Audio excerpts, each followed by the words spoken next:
Jadi kalau kita terkaget malam hari dengan hanya sekedar membaca ini saja, tidak sholat, tidak apa-apa gitu, maka sudah diampuni dosa kita yang lalu. Kalau kita sholat atau kita berdoa aja, misalnya kita mengatakan pada saat masih ngantuk, udah baca zikir ini, lalu kita berdoa, ya Allah, lunasi utangku, sembuhkan penyakitku, mudahkan urusanku, maka Allah kabulkan dengan baca zikir ini saja. Walaupun dia tidur lagi, tapi kalau dia bangun sholat, sholatnya dipastikan diterima. Dan ini kemuliaan yang luar biasa pada saat kita terbangun di malam hari.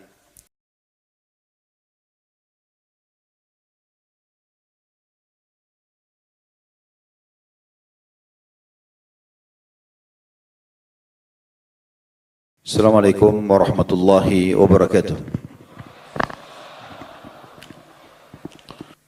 Dan pada kesempatan ini kita akan coba mengorek lebih dalam mutiara-mutiara dan hikmah dari kekuasaan Sang Pencipta pada tidur itu sendiri. Kita akan mulai teman-teman sekalian dengan firman Allah Subhanahu wa taala. Saya berharap teman-teman membuka, kalau bisa membuka Al-Qur'an di handphonenya, surah Ar-Rum, surah nomor 30 dalam Al-Quran, ayat 23. Surah Ar-Rum, ayat 23. Perhatikan bagaimana Allah memang menjadikan tidur yang selalu kita lakukan setiap harinya, itu adalah tanda-tanda kebesaran. Berbunyi, A'udzubillahi minasyaitonirrajim, wa min ayatihi manamukum bil-laili wan-nahari wabtiga'ukum min fadlihi. Inna fi dzalika laayatin liqaumin yasma'un. Artinya, dan di antara tanda-tanda kebesaran Sang Pencipta Allah, bukti kalau dia ada, adalah tidur kalian di malam hari. Dan juga di siang hari pada saat kalian beraktivitas mencari karunia-Nya, mencari rezeki. Sesungguhnya, pada yang demikian itu terdapat tanda-tanda kebesaran Allah bagi kaum yang mau mendengarkan. Jadi memang kita bukan hanya sekedar membahas, mungkin ada yang melihat judul kita di flyer, lalu mengatakan bahasan tentang tidur, apalagi modelnya seperti tablik akbar seperti ini, apa perlu dibahas? Maka jawabannya iya. Karena ini fenomena sesuatu yang sering kita lakukan dalam keseharian. Dan ini tanda-tanda kebesaran Allah. Terlebih lagi ada sebuah hadis, saudaraku seiman. Hadis ini disebutkan oleh Syekh Al-Albani dalam silsilah hadis sahih nomor 1087, di mana Nabi SAW bersabda, "An-naumu akhul maut." Tidur itu saudaranya kematian. Wala yanamu ahlul jannah. Dan penghuni surga tidak akan pernah tidur, karena mereka akan merasakan nikmat abadi. Apa maknanya sabda Nabi SAW ini? Setiap kali kita mau tidur teman-teman, itulah sebenarnya tanda-tanda kematian kita. Jadi kalau ada orang merasa dirinya tidak mungkin mati, jawabannya pada saat dia tidur. Dia mengantuk berat, dia tidur, mau nggak mau. Kalau dia paksa untuk tidak tidur, dia tidak akan mampu, pasti dia akan tertidur. Kalau dia paksakan tidak tidur di ranjang di rumahnya, dia akan tertidur di pinggir jalan kalau sudah sangat letih.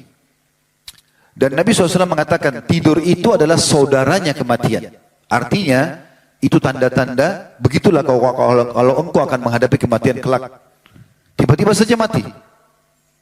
Sehebat apapun kita menjaga kesehatan kita, makanan, minuman, apa saja prestasi dunia ini, maka tetap saja mati kalau datang akan menyambut kita. Berarti ada tanda-tanda kebesaran bagi orang yang mau belajar dari kematian, dari tidur itu. Salah satunya adalah kita pasti akan meninggal dunia. Ini yang dimaksudkan dalam makna ayat tadi.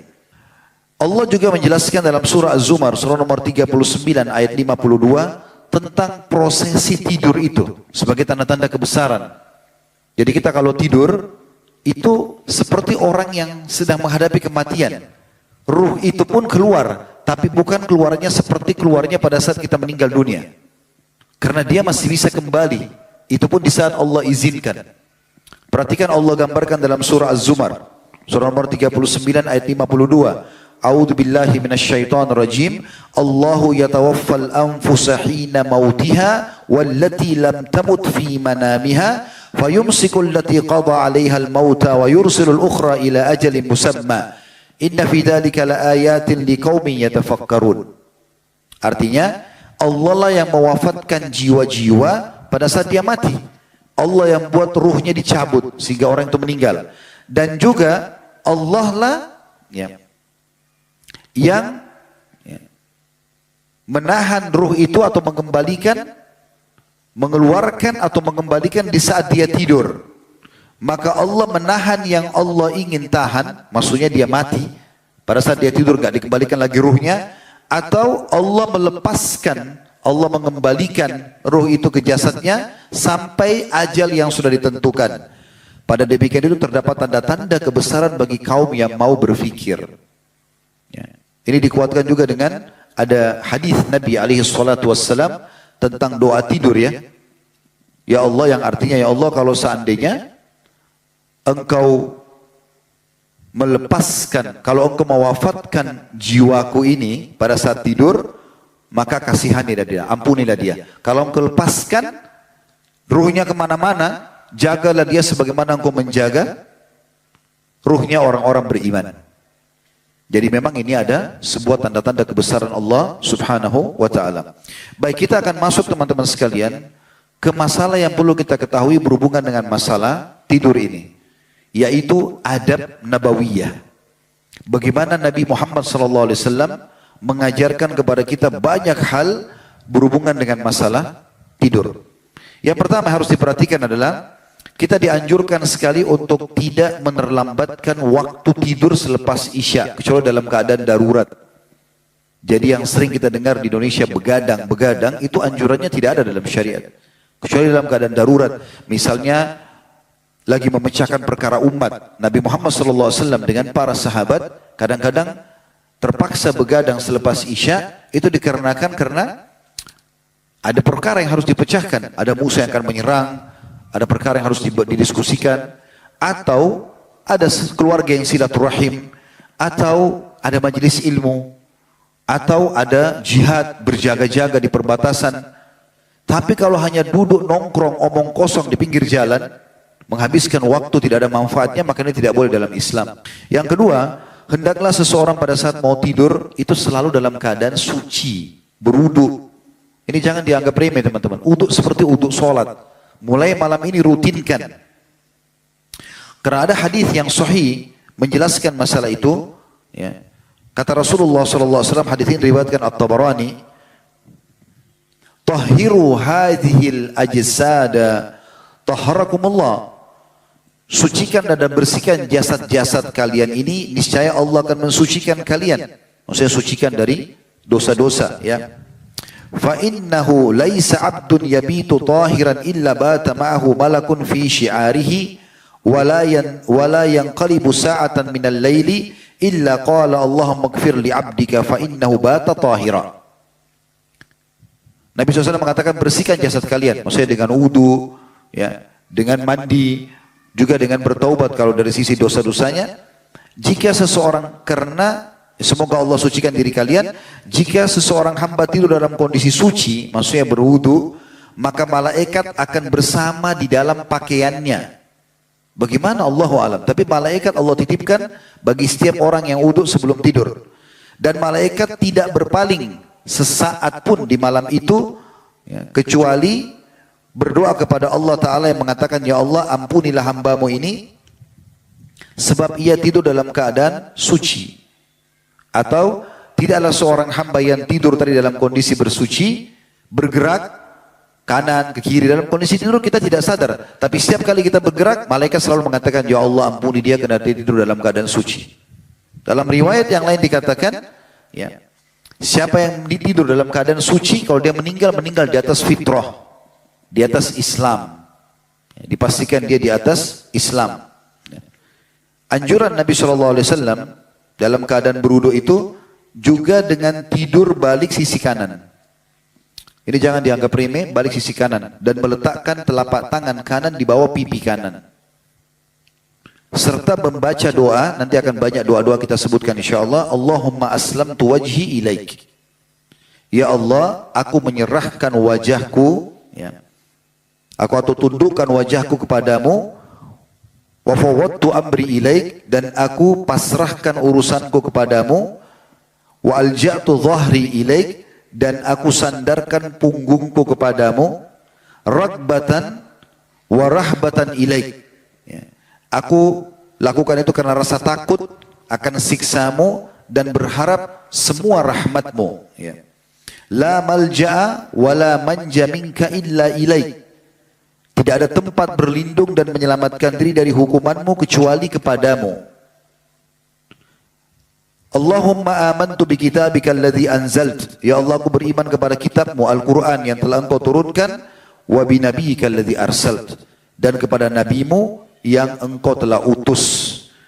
Kata Nabi SAW dalam hadis Bukhari ini, Imam Bukhari meriwayatkan di nomor 247 dan Imam Muslim 2710, siapa yang dalam kondisi beruduk mau tidur, kemudian balik sisi kanan, meletakkan tangan kanan di bawah pipi kanan, lalu membaca tadi doa itu, jika kamu mati di malam itu, kata Nabi SAW, kamu mati dalam keadaan fitrah. Dan jadikanlah doa ini sebagai kalimat terakhir yang engkau ucapkan sebelum tidur. Setelah tadi sempat kita singgung juga, sebenarnya ini bisa masuk dalam adab yang ketiga, yaitu tidur dalam posisi sebelah kanan, serta meletakkan telapak tangan kanan di bawah pipi kanan. Berdasarkan sabda Rasulullah sallallahu alaihi wasallam dalam hadis Bukhari nomor 247, "Idza ataita majja'aka fatawadda wudu'aka lis-shalah thumma ittaji' ala shikkika al-ayman." Apabila engkau mendatangi tempat tidurmu, maka hendaklah berwuduk terlebih dahulu sebagaimana wudukmu untuk melakukan salat. Kemudian berbaringlah di atas rusuk sebelah kananmu. Di dalam sabda Nabi SAW yang lain diriwayatkan oleh Abu Dawud berbunyi, "Idza awaita ila firashika wa anta tahirun fatawassat yaminak." Apabila engkau hendak tidur di malam hari, maka bersucilah dan berbalinglah di atas rusukmu sebelah kanan atau balik sisi kanan. Yang keempat harus diperhatikan adabnya adalah tidak boleh tengkurap. Tidak boleh tengkurap dengan posisi sebagai tumpuhan pada saat kita sedang tidur. Kecuali pada saat sudah terjadi proses tidur tanpa disadari, itu berbeda. Tapi di awal tidak boleh memulainya. Dan umumnya ini penyebab daripada mimpi buruk. Karena ini tidurnya ahli neraka dengan cara tengkurap. Maksudnya mereka bukan dalam kondisi tidur, tapi mereka pada saat disiksa umumnya ditengkurapkan. Yang kelima, ini mungkin yang masih jarang dikerjakan sunnah Nabi SAW, menggunakan celak, baik laki-laki maupun perempuan, di saat mau tidur. Tetapi yang Nabi SAW gunakan celak khusus, namanya ithmet. Tulisannya itu alif lam hamzah tha mim dal, ithmet. Ya. Mungkin kalau sekarang karena umroh belum dibuka, semoga Allah mudahkan satu waktu insya Allah. Kalau ada yang berangkat ke sana bisa pesan. Ya. Dia ada dua jenis, ada yang har, panas, ada yang barid, dingin. Ada tulisannya begitu biasanya. Nah, kalau yang panas ini biasa dipakai oleh orang-orang di Timur Tengah di musim dingin. Dan yang dingin dipakai di musim panas. Tapi intinya Nabi SAW menganjurkan, kalau kita belum mempunyai celak ini, jenis ithmet ini, kita boleh gunakan celak yang lain. Berdasarkan hadits Ibnu Umar radhiyallahu anhuma, dan ini diriwayatkan Ibnu Majah nomor 3497. Anna Nabiy sallallahu alaihi wasallam kana yaktahilu bil ithmidi kulla lailatin qabla an yanama fi kulli ainin thalathata amyal. Bahwasanya Rasulullah SAW senantiasa memakai celak dengan batu celak atau dengan ithmet. Ya. Celak ini bernama ithmet. Setiap malam sebelum beliau hendak tidur, beliau menggunakan celak itu pada kedua matanya sebanyak 3 kali goresan. Ya. 3 kali dioleskan di setiap mata. Dan beliau SAW bersabda dalam hadis riwayat Imam Ahmad dengan sanad sahih, "Alaikum bil ithmidi 'inda an-naumi fa innahu yajlul basara wa yumbitu sya'ra." Hendaklah kalian selalu menggunakan celak mata sebelum tidur. Ya, ini laki-laki juga boleh, tapi di saat mau tidur ya. Ini dianjurkan begitu kalau perempuan boleh dipakai setiap saat, yang penting jangan sampai dia tabarruj atau di depan umum sehingga ini lebih menarik bagi laki-laki. Tapi di rumah, umumnya dia ada anjuran. Hendaklah untuk menggunakan celak, kata Nabi SAW, sebelum tidur. Karena ia bisa menjernihkan penglihatan dan menumbuhkan bulu mata. Sebagaimana saya katakan tadi, hadis ini sahih diriwayatkan oleh Imam Ahmad. Yang keenam, anjuran untuk mengebas tempat tidur atau membersihkan ketika hendak tidur. Jadi walaupun sudah ditata rapi ranjang itu, tetap anjurannya kita menebasnya. Ya. Apalagi kalau ada selimut, maka selimutnya dikebas dulu. Kita tidak tahu apa yang tersembunyi di bawah situ, mungkin ada serangga, ya, atau yang sejenisnya. Ini sunnah Nabi SAW. Sebagaimana disebutkan dalam hadis Bukhari nomor 6320 dan Imam Muslim riwayatkan nomor 2714. Bahwasanya beliau sallallahu alaihi wasallam bersabda, "Idza jaa ahadukum ila firashi falyakhudh dakhilata izarihi falyanfudh biha firashahu wal yusammillaha fa innahu la ya'lamu ma khalafahu ba'da." Jika salah seorang dari kalian akan tidur, hendaklah mengambil potongan kain, ya, kain apa saja, lalu mengibaskan tempat tidurnya dengan kain tersebut sambil mengucapkan bismillah. Karena ia tidak tahu apa yang ada di situ. Bisa jadi juga sini ada syaitan yang tidak nampak dengan mata atau yang lainnya. Apalagi di saat rumah kita gelap, tidak terlihat. Ya. Ini anjuran ulama, walaupun dalam kondisi ranjang sudah dirapikan bersih, tetap sunnah Nabi SAW menebah. Juga sabda Nabi SAW dalam hadis yang diriwayatkan oleh Imam Bukhari, "Idza jaa ahadukum firashahu falyanfudhu bisanifati thawbihi thalatha marrat wal yakul bismillah bismika wal yakul bismika rabbi wada'tu jambi wa bika arfa'u in amsakta nafsi faghfir laha wa in arsaltaha fahfadhha bima tahfadhu bihi ibadaka as-salihin." Hadis ini hadis sahih riwayat Bukhari. Ini sekaligus menguatkan apa yang kita sampaikan tadi. Kalau orang tidur itu ruhnya keluar, tetapi bukan keluar seperti mati yang tidak kembali lagi. Kalau Allah masih panjangkan umurnya, kembalilah ruh itu. Kalau tidak Allah tahan, maka dia wafat. Dalil dalam hadis Bukhari ini, kata Nabi SAW, jika salah seorang di antara kalian akan tidur, hendaklah ia mengibaskan tempat tidurnya dengan ujung bajunya sebanyak 3 kali sambil membaca doa, Bismika Rabbi wada'tu jambi. Dengan namamu ya Allah, aku tidur. Wa bismika arfa'u. Dan dengan namamu pula, aku nanti bangun. Ya. Aku mengangkatnya. In amsakta nafsi, kalau engkau tahan nanti ruhku, enggak dikembalikan lagi, faghfir laha, maafkanlah. Wa in arsaltaha, dan kalau kau mengutusnya, ruh itu jalan kemana, entah dengan izin Allah kemana, fahfadha bima tahfadhu bihi ibadaka as-salihin. Maka jagalah dia sebagaimana engkau menjaga ruhnya orang-orang saleh atau orang-orang beriman. Orang beriman itu biasanya dengan izin Allah dijaga, tidak akan diganggu oleh syaitan. Yang ketujuh, meletakkan tangan, hendaklah mensucikan, ya, diri dari semua perasaan dengki dan benci, dendam. Hatinya dibersihkan. Beranjak daripada sebuah riwayat yang sahih, bahwasanya Nabi SAW mengulangi sebanyak 3 kali. Akan masuk 3 hari. Bukan 3 kali, 3 hari. Akan masuk dari pintu masjid ini ahli surga. Maka semua mata sahabat tertuju ke pintu tersebut. Masuklah seorang sahabat yang tidak begitu dikenal. Tidak meriwayatkan hadis, jarang ngobrol sama orang-orang. Tapi Nabi bilang dijamin masuk surga. Lalu orang itu masuk. Orang semua sholat. Sebagian sahabat berpikir mungkin ini jaminan buat dia, sudah selesai. Tapi rupanya Nabi SAW ulangi lagi besok. Akan masuk dari pintu ini ahli surga. Ternyata masuk orang yang sama sampai 3 hari. Akhirnya salah satu sahabat, sehingga saya Abdullah bin Mas'ud radhiyallahu anhu, bertamu ke rumah itu lalu bertanya, apa sebabnya gitu. Tentu ceritanya cukup panjang, dia nginap di rumahnya segala macam. Dan dia memperhatikan ibadah orang ini sepertinya biasa saja gitu. Apa yang dikerjakan orang itu Abdullah bin Mas'ud kerjakan. Maka kemudian ditanya, apa sebenarnya yang kau lakukan sampai Nabi SAW jamin untukmu surga? 3 hari berturut-turut. Dia bilang, kalau itu yang kau tanyakan, maka aku tidak pernah menutupkan mata, memejamkan mataku di malam hari kecuali aku sudah bersihkan hatiku dari seluruh kebencian kepada muslimin. Jadi walaupun orang berbuat jahat, kita tidak membencinya. Ini untuk membersihkan hati kita. Urusan dia kita serahkan kepada Allah. Sejahat apapun dia, biarkan Allah yang mengambil alih hukumannya. Tidak usah kita habiskan waktu untuk itu. Coba resep ini teman-teman, ini resep luar biasa. Membantu sekali kita untuk tidak perlu ya, dongkol, sakit hati. Karena setiap orang berbuat jahat, ya sudah kita kembalikan urusan sama Allah. Kita tetap beraktivitas seperti biasa. Anggap tidak terjadi apa-apa gitu. Maka itu akan sangat memudahkan kita untuk melalui kehidupan. Bukan berarti kita menganggap remeh. Boleh kita laporkan ke aparat, boleh saja. Ya.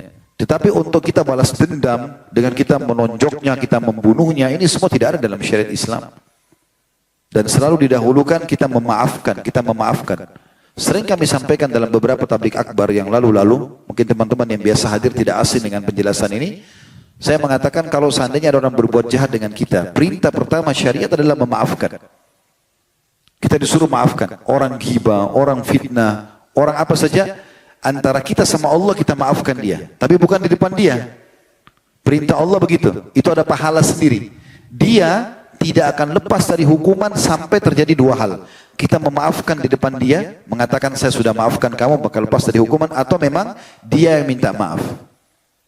Jadi kalau ada yang mengatakan, kalau saya maafkan dia antara saya sama Allah, berarti dia tidak akan dihukum. Enggak, Allah punya cara menghukum dia. Tapi kita supaya tidak sakit hati, maka kita melepaskan semua itu kepada Allah Subhanahu wa taala. Perhatikan, ini bagian daripada adab setiap kali mau tidur. Lupain sudah perkaranya orang, kita jalan dengan urusan kita. Selama kita enggak salah, jalan saja. Kalaupun kita salah dan sedang disorotin, tugas kita bertobat dan tutupi aib itu. Ambil pelajaran, selesai. Ini cara sederhana. Selanjutnya, yang ke-8 ya, yaitu hendaklah senantiasa evaluasi diri. Kembali melihat amalnya pada hari itu. Bagus nggak? Hari ini sudah tepat waktu sholat nggak? Ya. Tadi sudah bersedekah atau tidak? Tadi sudah silaturahim keluarga atau belum? Apa kira-kira amal soleh yang belum kita kerjakan? Usahakan besok kita bisa kerjakan. Dan setiap orang muslim wajib bagi dia untuk dia evaluasi dirinya untuk menjadi orang lebih baik dari yang sebelumnya. Dan kapan teman-teman sekalian kita menyibukkan diri dalam mengerjakan dan mengejar target-target amal soleh, maka dengan sendirinya perbuatan dosa kita akan tinggalkan. Jadi nggak usah khusus mengeluarkan energi potensi untuk tinggalkan dosa, nggak usah. Sibukkan diri dengan amal soleh, maka dengan sendirinya dosa akan ditinggalkan. Dan akhirnya kita menjadi hamba-hamba Allah yang terpilih. Ingat, terbatas sekali umur kita. Kita tidak tahu, setiap orang antara kita sekarang sedang menuju ke liang lahatnya, siapa yang meninggal lebih dulu. Maka orang yang cerdas, orang yang selalu evaluasi dirinya. Dia selalu menghisap dirinya. Gitu kan? Kemudian selanjutnya yang ke-9, ya, hendaklah segera bertaubat dari dosa-dosa. Ini sebenarnya diambil dari dalil umum sabda Nabi SAW dalam hadis Bukhari, sungguhnya saya selalu bertaubat dan beristighfar kepada Allah sehari 100 kali. Ya. Dan ini juga diambil dari sebuah penjelasan dalam buku Adab Islamiyah, penulisnya Abdul Hamid bin Abdurrahman As-Suhaibani. Beliau mengatakan di antara hal yang harus dilakukan seorang mukmin pada saat mau tidur adalah bertaubat kepada Allah. Karena berpegang pada hadis Nabi SAW yang sahih, at-taubah tajubu ma qablaha. Taubat akan membersihkan semua kesalahan yang lalu. Berarti dia tidak tutup hidupnya kecuali dia sudah membersihkan dosa-dosanya. Yang ke-10, dianjurkan pada saat dia bangun tidur, tadi kan suatu mau tidur ya. Maaf, yang ke-10, pada saat dia terkaget di malam hari mau tidur. Sebenarnya yang 10 ini harusnya membaca zikir-zikir mau tidur ya. Tapi zikir-zikir saya terlambatkan nanti di bahasan terakhir karena cukup banyak doa yang coba kita nanti akan jelaskan satu persatu, walaupun ada yang belum Anda hafal, minimal Anda sudah pernah mendengarkan terjemahan dan maknanya gitu ya. Tapi kita sekarang langkahin masalah zikir mau tidur di terakhir insyaallah. Di poinnya ya, yaitu bagaimana seseorang pada saat terkaget di malam hari ya, maka dia dianjurkan atau dia bangun, dianjurkan mengusap wajahnya. Mengusap wajahnya. Ya. Diambil daripada hadis riwayat Muslim nomor 763 di mana disebutkan fastaikadha Rasulullah sallallahu alaihi wasallam fajalasa yamsahul nauma an wajhihi biyadihi. Ketika Rasulullah sallallahu alaihi wasallam bangun dari tidurnya, maka beliau pun duduk dan mengusap wajahnya dengan tangannya. Anjuran yang ke-11, bersiwak. Kalau kita pakai sikat gigi ya. Dan itu yang dicontohkan oleh Nabi SAW dalam hadis Bukhari nomor 245 dan 255. Tentu kalau tidak ada siwak, Anda bisa pakai sikat gigi kalau sekarang ya. Ini anjurannya. Dikatakan dalam hadis Hudzaifah radhiyallahu anhu, Rasulullah sallallahu alaihi wasallam kana idza staiqadha min al-laili yashusu fahu bis-siwak. Bahwasanya Rasulullah SAW kalau bangun di malam hari, maka beliau membersihkan mulutnya dengan bersiwak. Awal sekali bangun itu. Ya. Dan ini bersiwak ini teman-teman luar biasa ya. Saya sempat membuka dalam bab bersiwak di Sahih Targhib Tarhib ditulis oleh Al-Mundhiri dan disahihkan oleh Syekh Albani. Di bab siwak dan hadis itu dihasankan oleh para ulama. Kata Nabi SAW, aku diperintahkan, makna hadisnya, aku diperintahkan untuk bersiwak sampai aku mengira ya akan ompong karena seringnya disuruh bersiwak. Kalau kita kan dalam medis biasanya dianjurkan sikat gigi sehari 3 kali ya, pagi, siang, malam, itu yang biasa kita rekam atau kita ya ingat di benak kita karena ditanamkan. Saya juga waktu kecil seperti itu, sikat gigi pagi hari pada saat bangun, siang hari habis makan gitu kan, malam pada saat mau tidur, atau kadang-kadang orang cuma 2 kali sehari. Islam memerintahkan puluhan kali bersiwak dalam sehari. Karena ada hadis Nabi SAW yang memerintahkan, kalau aku tidak beratkan umatku, aku akan suruh mereka bersiwak setiap kali mau sholat. Kalau kita sholat sehari 5 kali, berarti sudah 5 kali bersiwak. Itu baru sholat wajib. Ya. Belum sholat sunnah, ada qabliyah subuh, ada qabliyah duhur, ada ba'diyah duhur, ada qabliyah asar, ada qabliyah maghrib, ba'diyah maghrib, qabliyah isya, ba'diyah isya. Itu bisa puluhan kali. Belum duha, belum sholat malam, belum tahiyat masjid. Ya. Jadi kita dianjurkan puluhan kali, termasuk juga pada saat kita bangun tidur. Jadi jangan ragu untuk menggunakan siwak untuk membersihkan diri. Bahkan ya. Yang ke-12 kita dianjurkan pada saat bangun istinthar. Istinthar itu maksudnya memasukkan air di hidung dan mengeluarkannya. Ini unik sekali ya. Ternyata syaitan itu pada saat kita tidur, ini bocoran dari Nabi SAW, bertengkar di hidung kita. Bertengkar di hidung kita. Dengarkan hadisnya, dan hadis ini hadis sahih riwayat Bukhari nomor 3295 dan Imam Muslim 238. Kata Rasulullah SAW, "Idza staiqadha ahadukum min manamihi falyastanthir thalathan, fa inna asyaitana yabitu ala khawshumihi." Atau khayshumihi. Khayshumihi ya, hidungnya. Apabila salah seorang antara kalian bangun dari tidurnya, maka beristinsarlah 3 kali. Kan kita kalau kumur-kumur itu bahasa Arabnya madmadah. Kalau wudu ya, istinsar itu kita masukkan air ke dalam hidung lalu kita keluarkan. Hirup lalu kita keluarkan ya. Maka beristinsarlah 3 kali karena sesungguhnya syaitan bermalam di rongga hidungnya. Ini hadis sahih riwayat Bukhari Muslim ya. Dalam hadis yang lain dari hadis Abu Hurairah radhiyallahu anhu, Rasulullah SAW bersabda, perhatikan pentingnya membahas masalah tidur ini. Dan ini kata kunci teman-teman. Sebelum saya baca hadisnya, kalau saya tanya kepada anda semua hadir sini, mau nggak bangun tidur dalam kondisi ceria, sehat, dipenuhi hajatnya? Mau nggak dalam kondisi seperti itu? Atau mau nggak bangun dalam kondisi malas, nggak mau berbuat apa-apa? Yang mana anda pilih? Yang pertama atau yang kedua? Coba perhatikan hadisnya ya. Ini hadis yang sahih.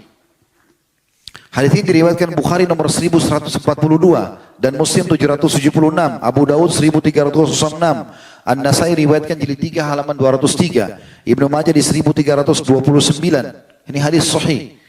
Kata Nabi SAW, "Yaqidu syaitanu ala qafilati ra'si ahadikum idha huwa nama thalatha uqadin. Yadribu kullu uqdatin alayka laylun tawil. Farqut. فإذا استيقظ فذكر الله إن حلت عقدة فإذا توضأ إن حلت عقدة فإذا صلى إن حلت عقدة فأصبح نشيطا طيب النفس وإلا أصبح خبيث النفس كسلان." Ya. Kata Nabi SAW dalam hadis, syaitan membuat 3 ikatan di tengkuk atau leher bagian belakang setiap orang di antara kalian, setiap kali orang itu akan tidur. Semua kita pasti kena ini. Walaupun orang beriman, diikat oleh syaitan dengan 3 ikatan. Di setiap ikatan, syaitan membisikkan, malam masih panjang, tidurlah. Pernah kita bangun malam lalu ada bisikan, belum, subuh masih lama. Nah, itu syaitan itu. Ya. Jika dia bangun lalu berzikir kepada Allah, nanti kita akan bahas zikir-zikir bangun tidur ya. Banyak sekali zikir-zikir yang mulia, yang mudah dihafal dan manfaatnya besar sekali. Kalau dia bangun, dia zikir, walaupun cuma 1 zikir, dari zikir-zikir bangun tidur, maka lepas 1 ikatan. Kalau dia berwudu, nah salah satu yang dilakukan dalam wudu adalah kumur-kumur dan istinsar, memasukkan air di hidung dan mengeluarkan dari hidung ya. Kalau dia berwudu, maka lepas 1 ikatan lagi, 2 ikatan lepas. Kalau dia mengerjakan sholat, maka lepas ikatan terakhir. Apa manfaatnya ya Rasulullah? Dengarkan. Kata Nabi SAW, maka kalau lepas ketiga ikatan tersebut, di pagi hari, dia akan bersemangat dan bergembira. Jika dia tidak melakukan itu, tidak zikir pada saat bangun, tidak wudu, tidak sholat, maka dia akan bangun dalam kondisi sedih, tidak ceria, dan menjadi sangat malas. Ya. Jadi pada saat orang bangun dianjurkan untuk memasukkan air ke dalam hidung, kemudian mengeluarkannya. Ya. Sebenarnya istinsyak, istilahnya kalau dihirup ya, ini istinsar mengeluarkan, tapi tidak mungkin kita lakukan istinsar mengeluarkan air dari hidung tanpa istinsyak, tanpa menghirupnya. Maka ini yang dianjurkan gitu. Yang ke-13 dianjurkan mencuci tangan pada saat bangun. Berdasarkan sabda Nabi SAW, hadis riwayat Bukhari nomor 162 dan Muslim 278, "Idza staiqadha ahadukum min naumi fala yagmis yadahu fil inai hatta yagsilaha thalathan." Kalau kalian bangun di malam hari, jangan dia memasukkan tangannya langsung ke dalam bejana. Kalau kita ke dalam ember, kolam, ya, sampai dia mencucinya 3 kali dulu. Dalam riwayat lain, karena dia tidak pernah tahu tangannya menginap di mana tadi malam. Ini dalam sebuah kisah sahih disebutkan bahwasanya pernah ada orang di masa dulu ya, masa lama, klasik dulu, itu di masa masih di fase-fase Irak dulu, masa kejayaan Islam di fase Irak. Dia mengatakan, apa itu maksudnya? Kenapa harus cuci tangan? Toh tangan saya kalau tidur ada di sebelah saya. Maka dikatakan dalam kisah ini dia bangun dalam kondisi tangannya ditemukan dalam duburnya. Kuasa Allah SWT. Tidak boleh kita mengolok-olok. Kalau anda mau kerjakan, kerjakan. Kalau tidak ya sudah, tinggalkan. Tapi kalau untuk diolok-olok ini tidak boleh. Yang ke-14, ya, ini khusus kalau orang sedang mimpi buruk. Apa yang harus dia lakukan? Anjurannya adalah, pertama sekali kalau mimpi buruk, teman-teman sekalian membaca ta'awudz. Ta'awudz, a'udzu billahi minasyaitonir rajim, ya. Berlindung. Karena Nabi SAW bersabda, kita langsung saja dulu ya, dia ta'awudz, dia baca a'udzu minasyaitonir rajim, kemudian yang kedua, dia meludah sebelah kiri 3 kali. Meniup ke sebelah kiri 3 kali. Bukan meludah besar ya. Nanti kalau ada istri sebelah untuk meludahin, marah dia. Tapi ditiup ya, ke sebelah kiri 3 kali, dengan sedikit ada ludahnya, ya. Beranjak daripada hadis Nabi SAW dan hadis ini sahih riwayat Bukhari, al-hulmu minasyaitan, fa idza halama falyata'awwad minhu wal yabsuq an shimalihi fa innaha la tadurru. Mimpi buruk berasal dari syaitan, semua yang menakutkan, yang tidak enak dilihat, ya. Dan kita bahkan berterima kasih pada orang yang bangunkan kita. Ya, karena buruknya mimpi itu dari syaitan. Maka jika salah seorang di antara kalian bermimpi buruk, hendaklah dia berta'awud. Baca a'udzubillahi minasyaitonir rajim. Berlindung kepada Allah dari mimpi buruk. Dan hendaklah ia meludah ke sebelah kiri. Niscaya mimpi itu tidak akan membahayakannya. Ini sabda Nabi SAW dalam hadis Bukhari. Semua mimpi buruk, lakukan ini. Ya. Juga dalam hadis yang lain, hadis ini diriwayatkan Imam Muslim, kata Nabi SAW, "Idza ra'a ahadukum ar-ru'ya yakrahuha falyabsuq an yasarihi thalathan wal yasta'id billahi minasyaiton thalathan wal yatahawwal an jambihi alladhi kana 'alaihi." Apabila salah seorang dari kalian bermimpi yang buruk, dia tidak suka, maka hendaklah ia meludah ke sebelah kiri 3 kali dan berta'awud, baca a'udzubillahi minasyaitonir rajim, lalu meniup sebelah kiri 3 kali, dan dia mengubah posisi tidurnya. Kalau tadinya dia berposisi apa, dia ubah posisi tidurnya. Kemudian juga dianjurkan untuk tidak menceritakan pada orang lain. Semua mimpi buruk jangan cerita. Beranjak daripada hadis Nabi SAW riwayat Imam Muslim, fa in ra'a ahadukum ma yakrah falyakum wal yusalli wa la yuhaddits bihan nas. Kalau salah seorang di antara kalian bermimpi yang dia tidak senangi, maka bangunlah kemudian sholatlah dan jangan menceritakan kepada siapapun. Tidak boleh kita menceritakan kepada siapapun. Buruk pun tidak boleh, ya. Walaupun orang itu kita kenal, dianjurkan untuk tidak menceritakan.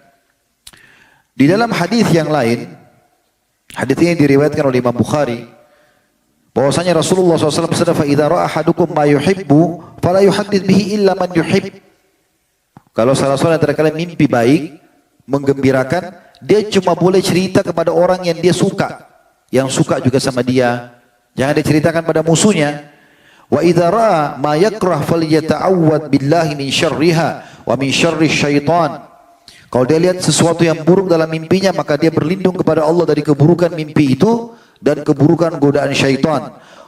Wal yatfil thalathan, dan dia meniup atau meludah sebelah kiri 3 kali. Wala yuhaddits biha ahadan fa innaha lan tadurru. Dan jangan pernah diceritakan pada siapapun. Niscaya kalau dia lakukan ini, ya, dia tidak ceritakan pada orang, dia berlindung kepada Allah, dia meludah sebelah kiri 3 kali, mimpi itu tidak akan berbahaya untuk dia.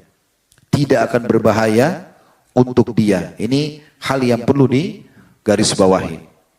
Kita tutup dengan yang terakhir teman-teman sekalian. Di poin adalah membaca doa-doa. Ini sengaja saya akhirkan tadi saya katakan, karena memang doa-doa ini, ya, cukup banyak dan kita coba insya Allah sampaikan, semoga Allah SWT berkahi. Yang paling pertama, kalau mau tidur, ya, ini adab yang terakhir, membaca 3 surah yang sudah masyhur, Al-Ikhlas, Al-Falaq, An-Nas. Jangan dianggap remeh ini. Dan sering kali di pengajian kami ada yang tanya, Ustaz, kan kalau ini contoh yang lain ya, nanti kita jelaskan kembali ke bahasan kita. Kan kalau zikir habis sholat subuh, kita kan dianjurkan baca Qul Huwallahu Ahad 3 kali. Al-Falaq 3 kali, An-Nas 3 kali. Terus saya mau zikir pagi, saya baca lagi enggak? Ya jelas jawabannya baca lagi. Tetap baca lagi karena masing-masing ada anjurannya. Anjuran baca selepas sholat, anjuran baca juga pada saat zikir pagi. Jangan dianggap itu satu. Begitu juga pada saat kita mau tidur. Walaupun selepas Isya kita sudah baca Al-Ikhlas, Al-Falaq, An-Nas, pada saat mau tidur baca ini. Kemudian selanjutnya membaca ayat kursi. Dan tidak boleh diluputkan ini. Selalu baca ayat kursi. Dan kita sudah tahu sama-sama ayat kursi. Cuma dalam sebuah riwayat yang sahih disebutkan, ya, diriwayatkan Bukhari, siapa yang membaca ayat kursi sebelum tidur, maka ia akan terus dijaga oleh Allah Ta'ala dan terlindung dari gangguan syaitan sampai pagi hari. 1 ayat. Dalam surah Al-Baqarah, ayat 255. Ayat kursi. Kemudian membaca selanjutnya 2 ayat terakhir Al-Baqarah. 285, 286. Amanar Rasulullah bima unzila ilaihi sampai akhir ayat. Anjurannya dibaca, ya. Dan Nabi SAW menyampaikan siapa yang membaca 2 ayat terakhir Al-Baqarah, maka dia akan mendapatkan apa yang dia minta dalam 2 ayat tersebut. Minta diberikan petunjuk, minta dibebankan hal-hal yang dibebankan kepada umat sebelum kita. Sebagaimana Anda bisa baca di terjemahannya, 2 ayat terakhir Al-Baqarah. Dalam riwayat lain 2 ayat ini akan menjadi pencukup baginya di malam itu. Jadi selamat dari masalah dan juga dia akan selalu dalam keadaan aman dengan membaca 2 ayat ini. Dianjurkan juga membaca surah Sajadah di saat kita mampu membacanya lengkap, ya. Dan juga surah Al-Mulk. Ini 2 surah cukup panjang tapi dianjurkan kalau bisa bertahap diterapkan. Lalu selanjutnya dianjurkan baca Al-Kafirun. Dan Al-Kafirun ini dan riwayat-riwayat yang sebelumnya ini semua diriwayatkan Imam Bukhari, Muslim. Al-Kafirun ini kata Nabi SAW, siapa yang membacanya maka dia dalam keadaan fitrah atau maaf. Al-Kafirun ya, adalah penolak kesyirikan. Adalah penolak kesyirikan, dibaca pada saat mau tidur. Selanjutnya dianjurkan membaca Bismikallahumma amutu wa ahya. Ya Allah, dengan namamu lah aku mati dan aku hidup. Dan ini sejalan dengan tadi yang kita katakan, kalau tidur itu adalah saudaranya kematian. Jadi pada saat tidur itu kita mati sebenarnya. Dan pada saat kita masih bisa bangun berarti Allah hidupkan kita kembali. Sudah kita jelaskan tadi, kalau Allah tahan ruh kita berarti tidak akan kembali. Meninggallah dia, wafat gitu. Kemudian ada anjuran membaca. Saya bacakan doanya dulu, walaupun belum dihafal tapi kita ingin ambil terjemahannya ya. Ini masyhur, kalau Anda baca doa-doa mau tidur atau cari insya Allah di Google cukup banyak artikel menulis. Tapi doa ini mulia. Nabi SAW menganjurkan membaca Allahumma rabbas samawati wa rabbal ard. Wahai Tuhan pencipta pemilik langit dan bumi. Wa rabbal arshil azim. Pemilik singgasana yang agung. Rabbana wa rabba kulli syai. Tuhan kami dan Tuhan segala sesuatu. Falikal habbi wan nawa. Tuhan ya, yang menciptakan biji-bijian. Wa munazzil wa munzil Taurat wal Injil wal Furqan. Zat yang menurunkan kitab Taurat, Injil dan Al-Quran. A'udzu bika min syarri kulli syai'in anta akhidun binasiyatihi. Aku berlindung kepadamu kepada seluruh keburukan yang engkau pegang ubun-ubunnya. Jin, manusia, hewan-hewan, semua yang Allah pegang ubun-ubunnya bisa diwafatkan oleh Allah. Aku berlindung dari semua keburukan mereka. Allahumma antal awwalu falaysa qablaka syai'. Ya Allah, kau yang awal dan tidak ada sebelummu apapun itu. Wa antal akhiru falaysa ba'daka syai'. Dan engkau adalah yang terakhir dan tidak ada sesudahmu. Wa antal zahiru falaysa fawqaka syai'. Dan engkau pun ya, yang paling unggul dan tidak ada yang mengunggulimu. Wa antal batinu falaysa dunaka syai'. Dan engkau pun ya, yang batin dan tidak ada yang tersembunyi di sisimu. Iqdi anna ad-daina wa agnina minal faqr. Ya Allah, lunasilah utang-utang kami dan selamatkan kami dari kefakiran. Jadi sebenarnya semua tadi panjang lebar memuji Allah SWT, ujung-ujungnya minta pada saat meninggal agar diselamatkan dari hutang. Dalam riwayat lain disebutkan bahwasanya seorang sahabat datang dan berkata kepada Nabi SAW. Dia mengatakan, ya Rasulullah, sesungguhnya aku terlilit dengan utang. Ajarkan kepadaku doa yang kalau aku baca, aku akan terbebaskan dari utang itu. Maka Nabi SAW mengajarkan kepada dia. Doanya yang sudah masyhur, Allahumma inni a'udzubika minal hammi wal hazan. Ya Allah, aku berlindung kepadamu dari kesedihan, ya, dari sumpah dan kesedihan. Wa a'udzubika minal ajzi wal kasal. Dan aku berlindung kepadamu dari sifat putus asa dan malas. Wa a'udzubika minal jubni wal bukhul. Dan aku berlindung kepadamu dari sifat pengecut dan pelit. Wa a'udzubika min galabatid din wa qahrir rijal. Dan aku berlindung kepadamu juga dari ya, dikuasai oleh orang dan terlilit dari utang. Ya. Maka sahabat itu mengatakan, aku pun mengamalkan, maka utangku pun dilunasi oleh Allah Subhanahu wa taala. Kemudian juga ada doa, ya ini yang kita ingin titik beratkan, sebenarnya cukup banyak doanya, tapi doa ini mulia. Kata Nabi SAW, siapa yang terkaget di malam hari, terkaget di malam hari, walaupun dia tidak sholat ya, kemudian dia membaca La ilaha illallah wahdahu la syarikalah, lahul mulku wa lahul hamdu wa huwa ala kulli syai'in qadir. Alhamdulillah, subhanallah, wala ilaha illallah wallahu akbar, wala hawla wala quwata illa billahil ali, wala hawla wala quwata illa billah.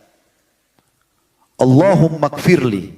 Artinya siapa yang kaget di malam lalu dia baca, tiga zikir yang digabungkan. La ilallah wahdahu la syarikalah, tidak ada Tuhan yang berhak disembah kecuali Allah, tidak ada sekutu bersamanya. Ya.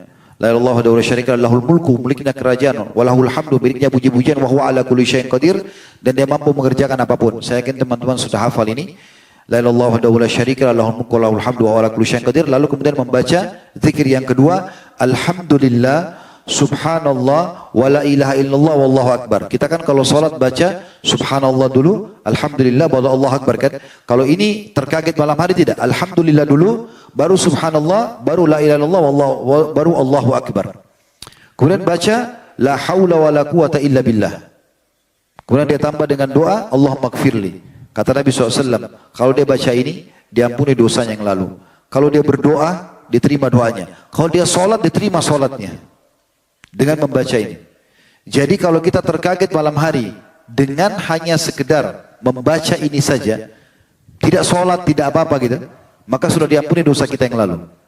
Kalau kita sholat atau kita berdoa aja, misalnya kita mengatakan pada saat masih ngantuk, udah baca zikir ini, lalu kita berdoa, ya Allah, lunasi utangku, sembuhkan penyakitku, mudahkan urusanku, maka Allah kabulkan dengan baca zikir ini saja, walaupun dia tidur lagi. Tapi kalau dia bangun sholat, sholatnya dipastikan diterima. Dan ini kemuliaan yang luar biasa pada saat kita terbangun di malam hari. Ini semua teman-teman sekalian yang berhubungan dengan masalah tidur, hal yang harus diperhatikan oleh setiap muslim. Semoga insya Allah kita bisa mengamalkan apa yang sudah kita dengarkan ini, dan Allah SWT menjadikannya sebagai ilmu yang bermanfaat. Dan juga masih banyak kuasa-kuasa Allah SWT dalam hal yang lain. Insya Allah nanti kita akan adakan lagi tablik akbar berhubungan dengan masalah itu.